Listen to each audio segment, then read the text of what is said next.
আসসালামু আলাইকুম। অনেকেই বলে থাকে তুমি কি জানো। আসলে জানাটা বিষয় না, মানাটা হলো বিষয়। যতটুকু আপনি জানেন অতটুকুর উপর অটল থাকাই হলো আপনার জন্য জিহাদ আমি মনে করি।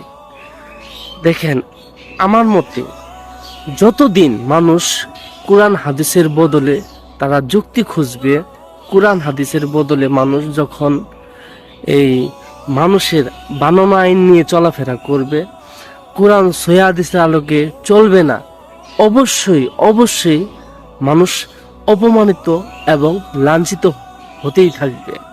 পুরো পৃথিবীর মানুষ যদি কোরআন হাদিসের বিরুদ্ধে চলাচল করে, হোক আমি, হোক আপনি, হোক আমরা, 100% আমরা যতদিন না কোরআন হাদিস মোতাবেক না চলবো ততদিন আমরা অপমানিত এবং লাঞ্ছিত হতেই থাকব। কোরআন ও সহিহ হাদিসের আলোকে আমাদের চলতেই হবে যদি আমরা বাঁচতে চাই দুনিয়া ও আখিরাতে। ইনশাআল্লাহ আল্লাহ আমাদের কোরআন ও সহিহ হাদিসের আলোকে চলার তৌফিক দান করুন।